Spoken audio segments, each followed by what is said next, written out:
স্বাস্থ্য মন্ত্রণালয়ের টিকাদানের জন্য নতুন নির্দেশিকা প্রকাশ করা হয়েছে। নির্দেশিকা মানে আমরা বলবো হচ্ছে গাইডলাইন্স। গাইডলাইন্স প্লুরাল ফর্মে লাইন্স ব্যবহার করছি, নতুন মানে নিউ। প্রকাশ করেছে, যখন কোনো মন্ত্রণালয় কোনো কিছু প্রকাশ করে, লেটার বা কোনো বিজ্ঞপ্তি, এগুলোকে রিলিজ বলা হয়।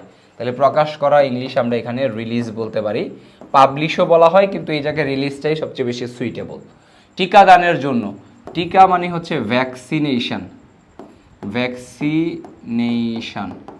ভ্যাকসিনেশন স্বাস্থ্য মন্ত্রণালয় মানে হচ্ছে দ্য মিনিস্ট্রি অফ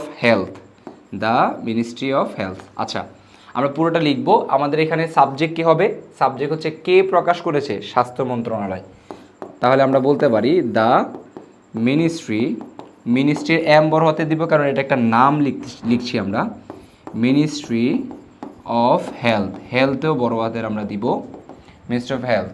আচ্ছা, প্রকাশ করেছে, তাহলে প্রকাশ করা ইংলিশ হচ্ছে হ্যাজ রিলিজড। কি প্রকাশ করছে? নতুন নির্দেশিকা।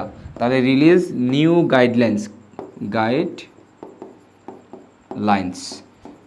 কেন প্রকাশ করছে? টিকাদানের জন্য। তাহলে ফর ভ্যাকসিনেশন। ওকে, তাহলে স্বাস্থ্য মন্ত্রণালয় টিকাদানের জন্য নতুন নির্দেশিকা প্রকাশ করেছে। এটাকে আমরা কীভাবে বলতে পারি? The ministry of health has released new guidelines for vaccination.